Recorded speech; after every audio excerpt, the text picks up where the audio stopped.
always tell when a streak's going to come to an end. You win a couple of games, you probably shouldn't. There are teams out there that could use that quality of playoff goaltending. All right, Ray, you ready to do this? Yep, let's go.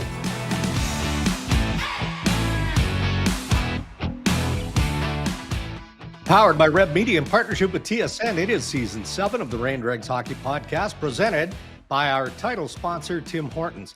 Holiday Smile Cookies are back. Pick up a festive Smile cookie and support local charities and the Tim Hortons Foundation camps.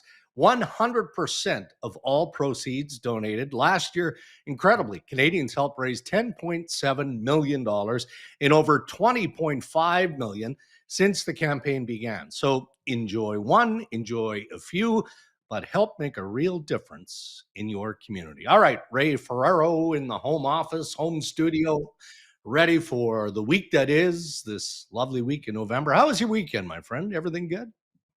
Yeah, everything's good. I was just thinking, I need one of those Tim Smile cookies right now. If I gotta try and hook up this damn headset again and listening to you and Rashad giggle away as I need a Smile cookie. I need, you said have one, have two. I might have a few. I'm gonna get one. I'm gonna have a couple. I need it. Things are good though, back home. Yeah. How would it play out? See, for whatever reason, my brain goes to a place of pranking, right? And as you're talking about why you need a Smile cookie, I can envision Ray Ferraro like face off. You're about to take the draw. Maybe you've been tossed to the face-off by the linesman, whatever, and you reach into your pants or whatever, pull out a Smile cookie and either give it to Gretz or give it to the linesman for being a jackass, or I don't know why that popped into my head, but I could see you doing something like that. It would have been nice to go back to the bench and have like a little cookie break a few times. Well, yeah, you know what Ronnie Francis used to do? He used to have like a throat lozenge, and I forget what kind it was, but he put it in his mouth like when he was on the bench. Yeah, and I hope I'm remembering this right. I'm almost certain I was. He would stick it on his glove when he went out to play. It was on. Yes, it was on his glove, and he'd come back to the bench and grab it, pop it in, and just kind of refresh his mouth a bit and stick it back on. I always thought like, well, that's pretty neat. And I guess if it fell off, you just get another one. But yeah, whatever. Yeah. Well, there is a bit of a lozenge story that is a developing story at TSN with my buddies. I don't know if you know this. Noodles he's addicted to Fisherman's Friends, and particularly the orange flavored little bags of Fisherman's Friends. He orders them by the box. You need the original. You need the original. Yeah, or the extra strength. I've graduated to the extra strength, to try and I need that. But here's the background story to it. So Noodles knows that I enjoy the odd one. So during the playoffs last year, he gifts me with a box about like that. And I don't know how many bags are in there, probably 15 or 20 bags, little bags. And I'm still going through them. So every regional Leafs game, I bring a bag of these orange flavored Fisherman's Friends, and I put them on the table between me and the O-Dog. Jeff O'Neill plows through a full bag every single game. I mean, how can that be good? I probably chew 3-4 of them a night. So that seems I'm not kidding you. He's into the 15-20 range of the orange flavored Fisherman's Friends every single game. Okay. So I think as you're telling that story, you are slipping. Why? You're not as sharp as you once were. That's true. If that doesn't have freebie prank written all over it, because why wouldn't you, I don't know, soak those things in vinegar or something? And so when he pops it into his mouth, he's chomping on a slab of vinegar. Slide a gummy or an edible in there, huh? And see how the second intermission goes. How about a little hot sauce? A little hot sauce. You're right. I'm Oh, I slipping. mean, Dregs, this is a freebie. It I, is. All right, let's peruse through the headlines of the week, and most of it is game related, but there's some news to fire out there as well. Headlines are brought to you by the Canadian Brewhouse. Say hockey lives at the Canadian Brewhouse. Catch every game with the beer specials, game day prizes, and much, much more. All at the best hockey house in town. See in store or at thecanadianbrewhouse.com for details on what your local brewhouse is up to this hockey season. Well, as we're recording this episode of the Rain Dregs Hockey Podcast, Tuesday morning, November 18th, the general manager of the Toronto Maple Leafs, Brad Treliving, held his media availability earlier. Okay. Nothing unusual about this. It's a quarter mark. Many GMs around the National Hockey League do it. But you can appreciate that the assembled media peppered Treliving with a variety of questions. The majority of which were related to the inconsistency that this team continues to be saddled with, right? Monday, we saw Craig Berube, head coach, on the practice ice, just barking at the fellas, right? I'm gonna quote part of it. I'm this is a family podcast, so I can't use the specific language, but here is the quote. Quote, if you don't bust your ass and get there and you don't get low enough, then we're effed. That's just effort. That's just wanting to get there. That's all it is. So just do it and do it hard, effing hard, and do it right. So that was Berube, to the team on the ice. So clearly the message hadn't been received to that point. So that essentially is what Treliving was responding to, not Berube's rant on the practice sheet, just collectively the inconsistency and the inability, the disconnect, as Treliving referred to during this media veil, and the fact that there's too much vanilla in how they play. So without having the luxury, Ray, of listening word by word to what Brad Treliving said, based on my description and my assessment and packaging of what he said, what do you take away from all of this? Oh, a couple things. First of all, last year, and I really wish I could remember which coach told me this. But he had a great line that I'd never heard before, and it's just stuck with me because I think it's where coaches get to and managers get to with players. And at a certain point, they start evaluating who will or won't and who can or can't. And there's a very big difference between the two. And right now, the Leafs have like a bunch of teams that are in that bottom half of the league because they're all the same. They're all, they all have different problems, but they're all the same because they're bunched so tight. Is trying to figure out who just can or can't, and those guys are probably closer to American League players, or who will or won't. And that might mean you might be able to find a trade somewhere else to a team with a player that will or won't on the other team. Like you trade kind of the guy that's not getting it done for you to your satisfaction to the guy that's not getting it done for the other team at their satisfaction. And you trade parts. And sometimes that will spark something because Berube is right. It is anything from the red line back to your net is really about work and your willingness to do it. So when he's talking about, for people that don't quite understand, when he's talking about getting low enough, that means when the D gets the puck behind the net or in the corner, the forward is too far away, and so the pass is impossible. So the defenseman gets checked, the puck gets turned over, it stays in the zone. And I don't know where the Leafs are in goals against, but they got to be right near the bottom. I watched the Canucks game last night, and I would text you. I'm like, "Are you watching this?" It was 5-5 at one point. I know The Canucks were up 2-0, down 5-2, tied 5-5, and they lost 8-5. The disconnect between the defense and the forwards, it should be easy to fix. It's just not. And I can see where, like, Berube just has had it. I did the LA game the other night, two of them. They gave up 15 shots in Toronto and 17 shots in Ottawa. 32 shots in 2 games. They come out of their zone, they make 2 or 3 little passes. If they turn the puck over, generally the team's got the puck, they go to the net, there's like 3 LA guys standing there. Right. Like they will and they are preventing goals. In Toronto, what I saw was they're all kind of half cheating up the ice, and Yeah. their D can't sustain that. They're not good enough. I don't really know a lot that are, but man, the puck ends up in their net way too much.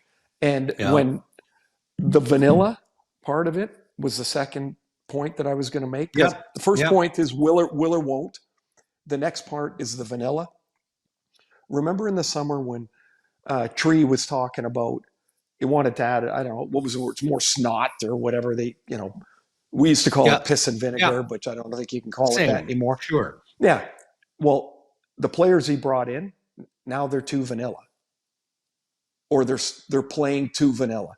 And so, I mean, each GM's doing the best they can with the players that are available. Sometimes the mix is wrong. It just doesn't fit. And we're at 20 games for most teams, and I do think Dregs will start to be a little bit of movement for just this reason that teams have like, okay, look, we gave this guy, whoever he is, 20 games. It's not working. It's not working for that guy over there. It might seem like a minor trade, but maybe it won't be. Maybe it'll be something that you can find something. You look at the Leafs lineup, though, and even at the start of the year, they felt like of the last 3 years, this was their worst team. Like that's what I would say. Yeah. That if you looked at the last 3 rosters, this was the worst. And the goaltending's been not what they wanted. The D is, it's a mess. The forwards are kind of all over the place, and it's it's been a struggle for them for sure. Yeah, if you're a fan of hockey, then you're a fan of William Nylander for the most part because of the skill set that he provides on a fairly regular basis. Yeah, it's not every shift, it's not every game, and so I think it is okay to question his level of consistency at times. But what is consistent when he's off his game, Berube is in his ear, and he is such a laid back kind of dude. But to a point, and I'm talking about Nylander here, right? Yeah. I don't want it to happen, but I can visualize it happening. Where one of these times, because it's happened a bunch now, Berube is going to be giving it to Nylander on the bench, and he's going to turn around and tell him to buzz off. Now, how that ends up for Willie, I don't know, but it smells, it feels like it's coming because Berube seems to target Willie more than any other player. Yeah, you know why? Because he can. I don't mean Berube. He can take it? Because he's got so much to give. What the hell is he going to do yelling at a fourth liner for? For most part, they give what they can give you. I was again that LA game. It was the first time I've seen them play in a while live. Yeah. And after the second goal against Berube was down the bench and he was in his ear and he was not happy. and then Willie gets to the point where his back gets up and he's like, "Oh yeah, you want me to dump the puck in?" And the puck came to him right inside the red line and he flipped this little pancake into the corner and then he just changed. And I was like, "Oh boy." And so then the overtime goal is a face-off, and he just didn't Tavares won the draw, and Kempe beat him to the puck. It was behind Tavares, and Willie didn't even really take a stride to it. And LA never gave him the puck back for more than a second or two, and it was in the net, and the game was over. So I can see why he's on him because when he dips, it really dips. But he's also on him because he's one of the few guys that can change the game. He really is. I mean, I think November's a tough time for him sometimes. Season's long, and he's like, like that's what it feels like to me. Because when the games are hard, his playoff games are good. Like his pressure games, I think he steps up as opposed to steps back. And I think that's why Berube gives it to him, because he's like, I'm not letting you off the hook because you have more to give. Agreed. And I'll tell you, if Willie barks back at him, like on the bench, it's one thing to go do it in the office. But if that Right. happens on the bench, that almost becomes like, how do you come back from that? Yeah. But I will say this, and I should probably preface this: there's more crap that gets said back and forth than people might realize, and for the most part, none of it matters because it's frustration on both sides, and it's like if you make tea and it goes, and the pressure just burns up, and it's gone, and while everybody else is going to spend 5 days talking about it, the two principals, they don't even care anymore. It's Right. It's long gone. And so, but they're in a spot, man. Like they're in a spot. Like no Matthews. It felt like his game was coming along to closer to his level. Tavares has been their best player by a mile, like Agreed. by a mile. Yeah. And I don't know. There's a lot of guys that have room for better games in Toronto. Let's put it that way. Yeah. And look, I mean, this doesn't matter to the Maple Leafs, but in this market, the Marner conversation often comes up. You would think that it would eventually just fade away, but Not it's yet. because It would, Dregs. It would if they were playing well. If they were playing better, it would fade. You're right. And isn't it funny though? Like there was a lot of guys that wrote a lot that they got to move on and they've got to let him go, and now that he's gone, they're like, ew, you know what? He was pretty valuable. The biggest, I think the biggest mistake that has happened in this window was so much of the money went at a time when the cap was lower to those four guys. Yeah. And it was really tough to build the rest of the team out with enough depth to compete with the ones that had better, turned out to have better teams. That was really, it was easy to say, and but in retrospect, but I think even at the time there were plenty of folks that felt like, ooh, it's almost half your team's wage on one salary. It's pretty tough to build the rest of it out. It is, and we'll move on here, but just to play devil's advocate, if the Leafs don't find that consistency that they just strive for, right?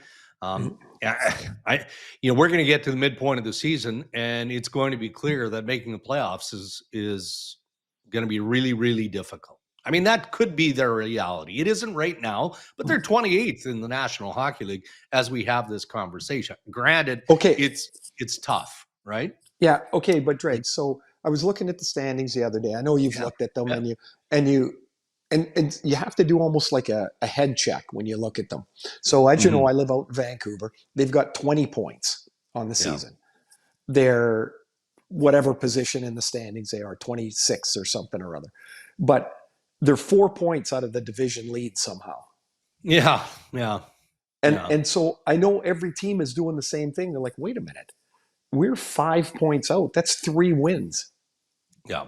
Like we are good enough to win 3 games, like whoever the team is.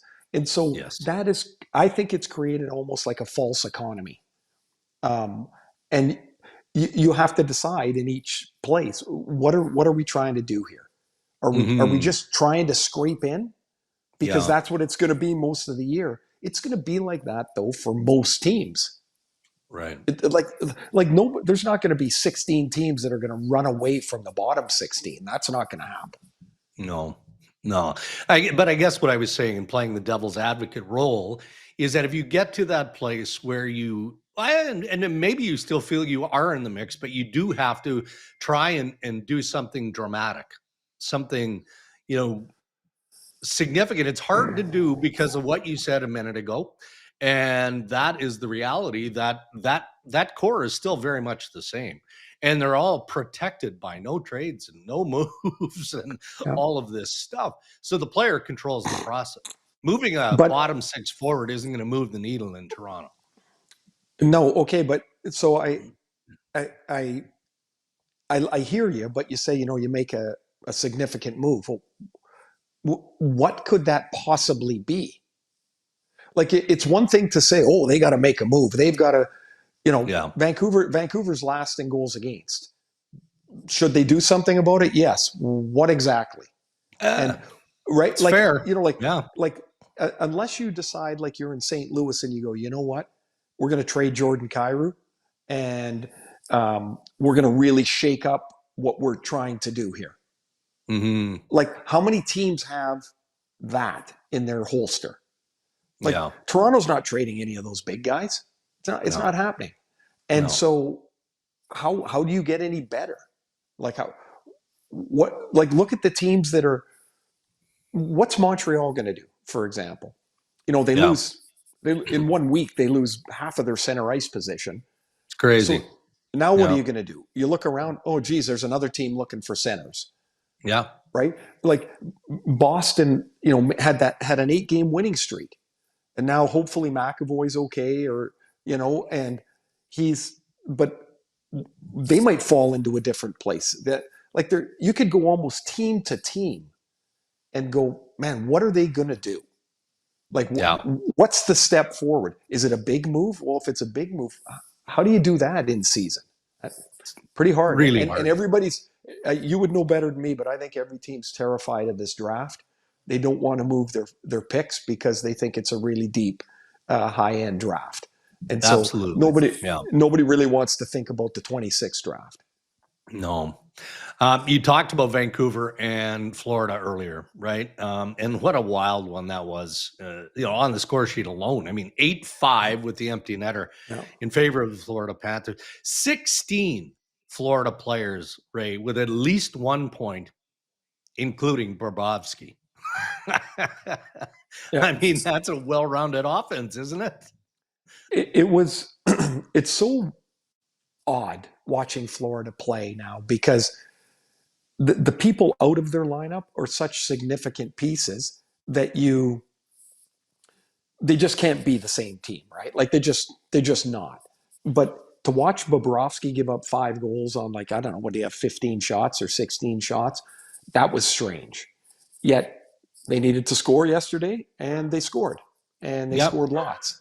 And it was at no point, even when it was 7-5, the Vancouver had 2 power plays, and you're like, man, they've already got 2 power play goals. They'll get another one. And you're like, what if it's 7-6? And it was just such a strange game. By the way, I think that's 11-game point streak for Marchand now. It scored is, into the empty net. I thought at the Four Nations last year that he might be a guy in danger on the Olympic team. Yeah, it looked like going in. And I'm like, no. He's a lock. And he should be. And I was like, man, he's skating so much better.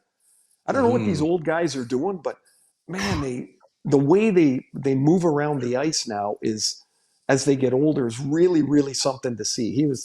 I keep waiting for him to take a dip, and you're like, they got no players. Oh, look at that. He's got an 11-game point streak. Yeah. I mean, Florida is such a model in so many different ways, right? We kind of nibbled around the culture of the Toronto Maple Leafs. Well, Florida has a culture. And it's not just because it's a beautiful place to live and all of that. That's a part of it. But you've got guys who park their egos. They play the game that they need to play to help the team. That's why they continually win. And you look at the Florida Panthers in the standings, you're like, okay, well, there they are. And then you look at who's not in their lineup, and you're like, oh, when these guys come back, you can envision a three-peat. As ridiculous as that sounds, you can envision it based on these players coming back in and feeling like mega trades to the Panthers.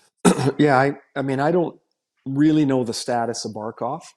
As the year goes on, like Tkachuk, they'll get back, but you're like, without Barkov, I guess they would have to make that determination right around the trade deadline. Correct.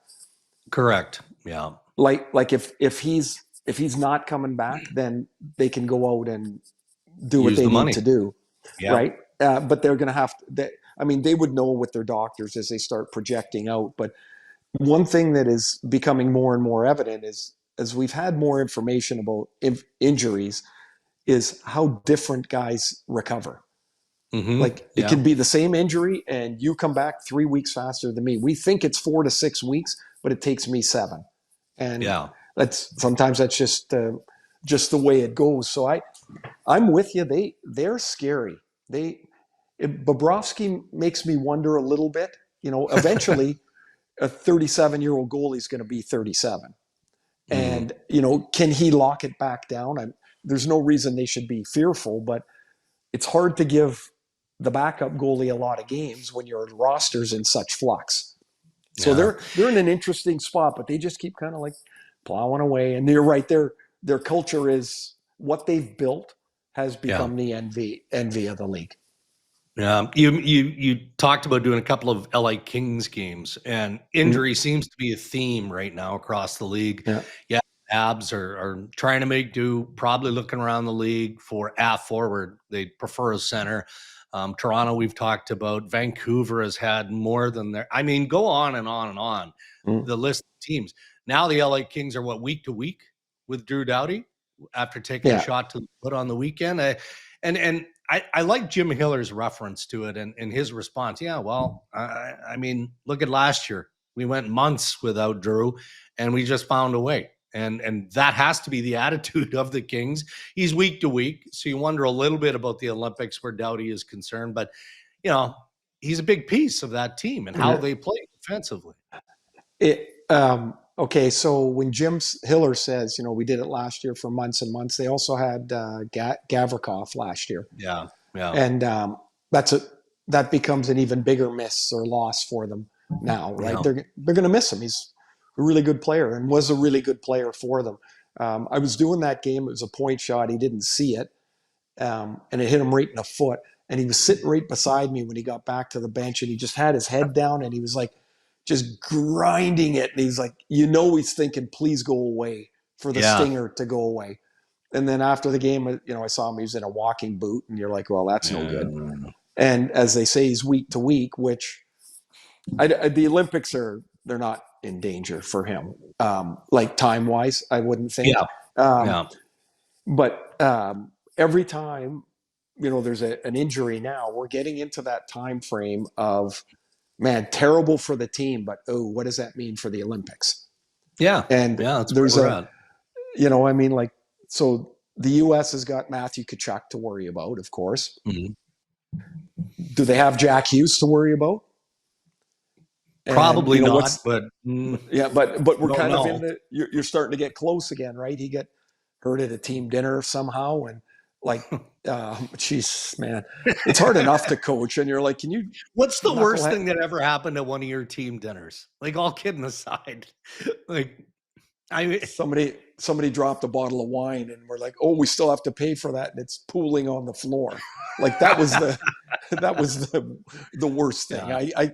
But I mean, just think it's hard enough to coach a damn team, and the guys go over for dinner, and you lose your number one center for 2 months or whatever it's going to be. That's a hard one. Yes. Yeah.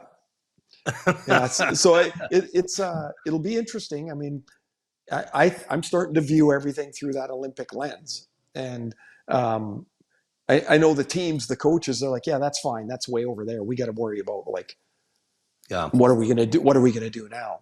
LA will just continue to grind you to pulp. And they looked really, really good.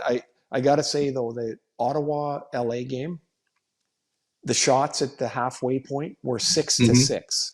Doing the game with them, it was a commercial break. I said, is this bad? I can remember 10 of the 12 shots. Like it was halfway through, like nothing happened. It was like playing in a mirror.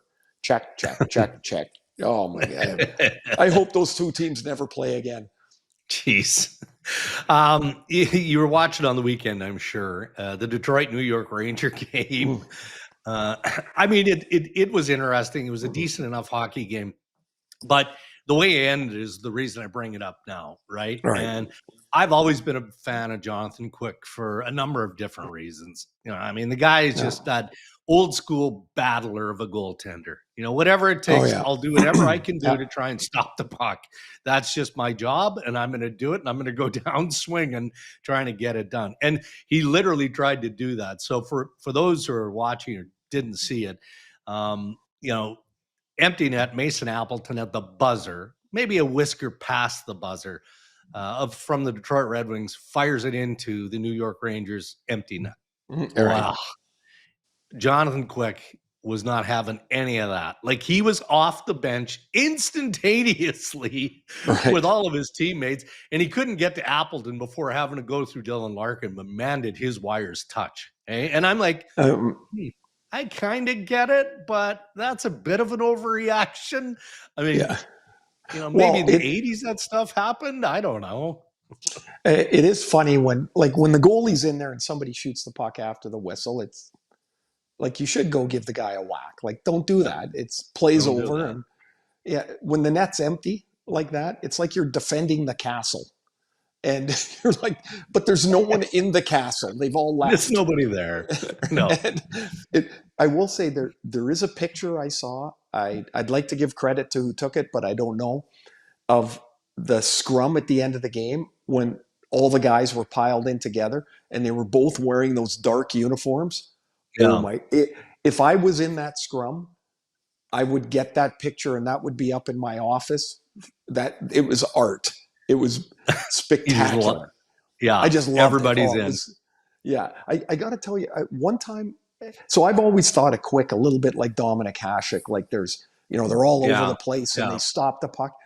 And he explained something to me about when the puck's in close, why he goes out on his stomach and put his hand forward towards the puck. And he showed me, like, with the angle of the puck, what angle it had to pass through to get to the top of the net. And it was really technical. And I was like, oh my God, I had no idea. Like, it was really cool to, like, what he's doing in the net is not, like, to me, it was like totally a free for all in there. Yeah. But it was not.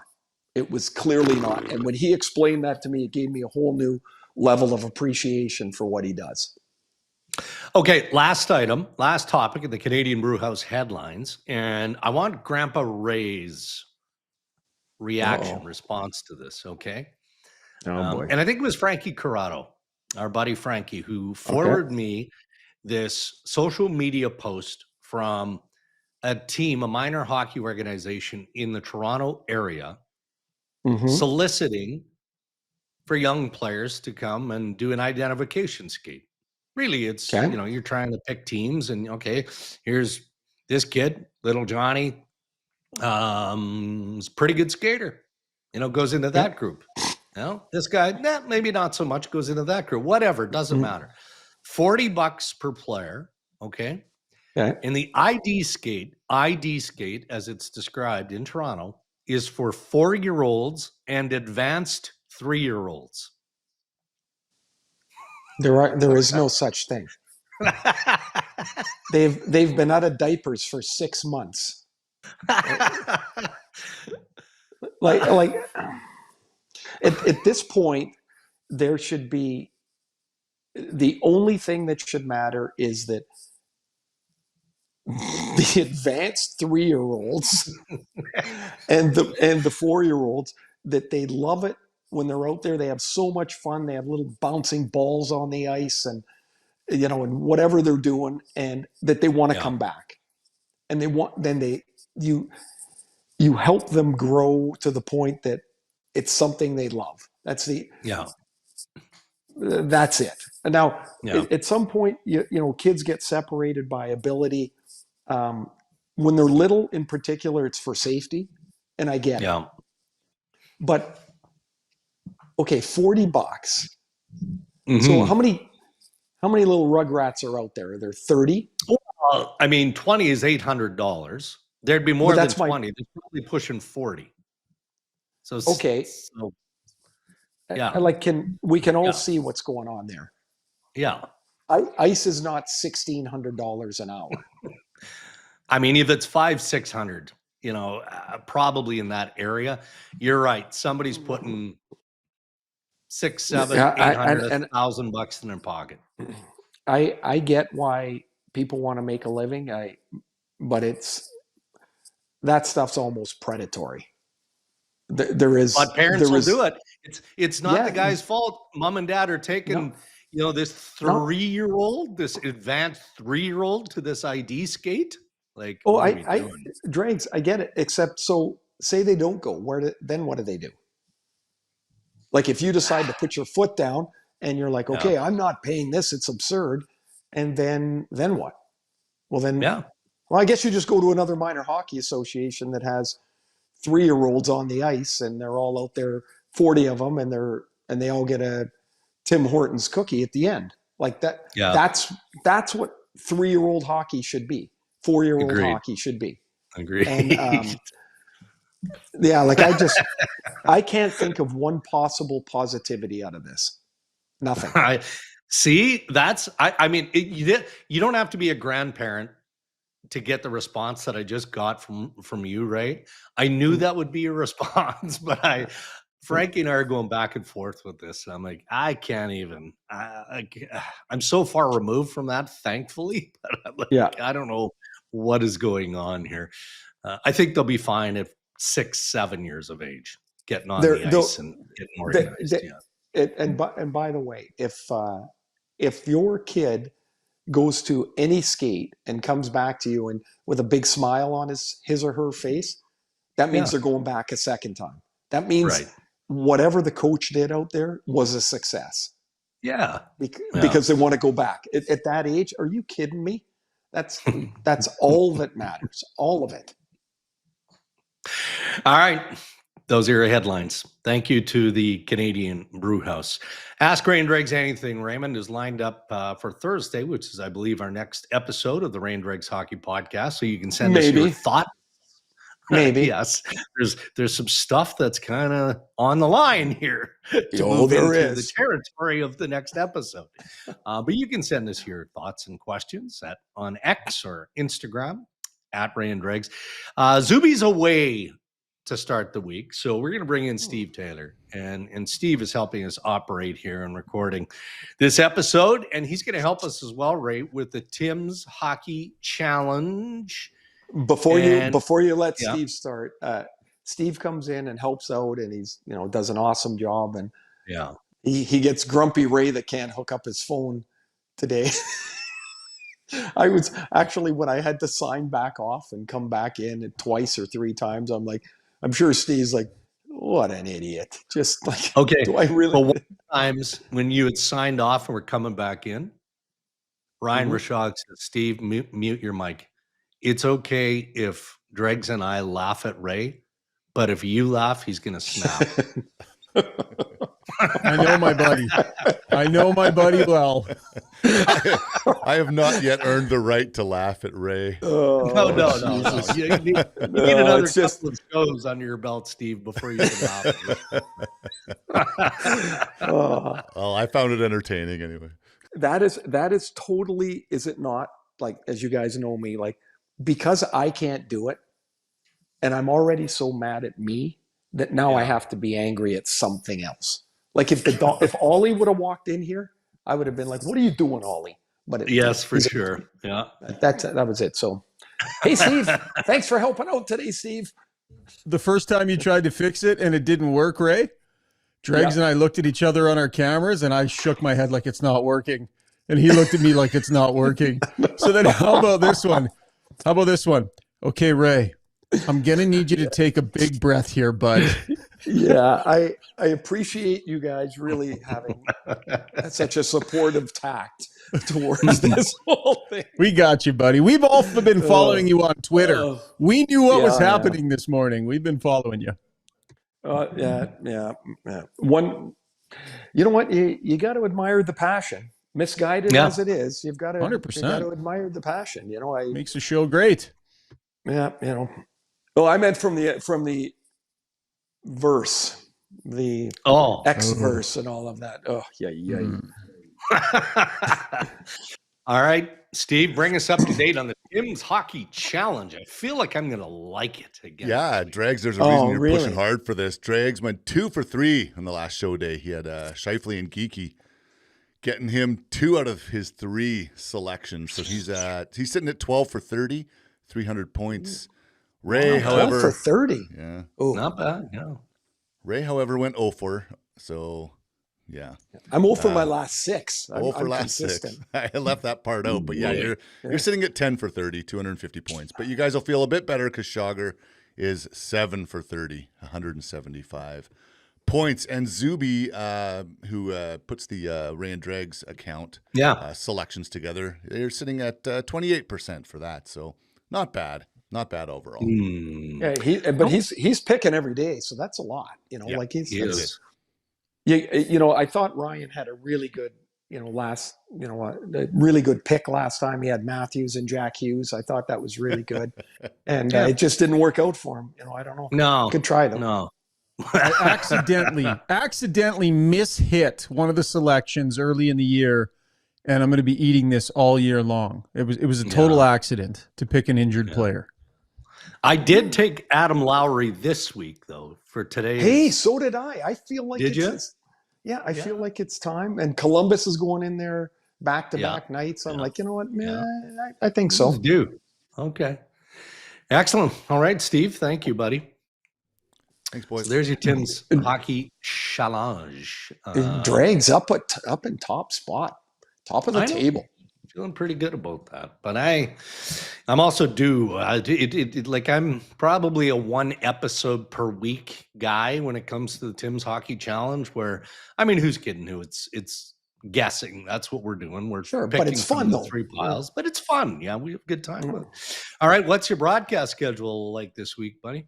I'm at home, and I got nothing this week, which is awesome, and really looking forward. Friday, Riley comes home for U.S. Thanksgiving, and so we get Rye home for a week, and looking forward to seeing him. It's like anyone who knows their kids have gone off to college. It's like, wow, you don't get a lot of time with them anymore. So we're super pumped. And Saturday, actually, the Whitecaps are in the Western Conference playoffs here, the soccer playoffs, and 53,000 fans, first sellout of the year. Come on, it'll be awesome in there. So that's a good family day for us. We're all headed to that, and looking forward to week at home. Good deal. How about you? You got some fisherman friends up for Thursday? You got a Leaf game Thursday? Yeah. Well, it's as we're wrapping up here on Tuesday, it is a regional game tonight, but they've got the Donkeys from the Overdrive crew taking over the Studio 6, so I'm not actually involved, I don't believe. Maybe they'll call me in. So it's Hayes, Noodles, and the O-Dog doing tonight's game. So they will be enjoying the Friends for sure. And then, we have another one on Thursday. So that's basically the extent. Holly's away. I'm a bachelor as of today. She's gone out west to the Cabbage to spend some time with her lad and watch some hockey and all that. Awesome. So is this a Draeger cooking frenzy or is it a DoorDash frenzy? A little of both. Yeah, a little of both. I'm not I'm trying to cut back on the red meat and all that kind of stuff, right? And when you get the barbecue and you got all the smoker and there's a mess that's involved, it's delicious. Yeah, but you got time, man. You got time. What are you doing? But why would I do all that if I don't have anybody to do it for other than myself? It's easier to just, if I want a steak, I'll just go down the road and stop at, one of the establishments and have a good steak. I don't know. Yeah, nothing wrong with that either. I'm giving you crap for this, but who's kidding who here? When I'm by myself, I got those plastic dishes stacked up to the roof. Who's kidding who? All right, buddy. We'll enjoy the week. Thanks. Have a good week. Thanks for listening, everybody. And I will have this headset sorted out for Thursday, and it'll be a smoother start. Sounds great. And thank you to our sponsors who continue to support the Ray and Dregs podcast. Thank you to Tim Hortons, and thank you to the Canadian Brew House. Until next time, stay safe, everybody.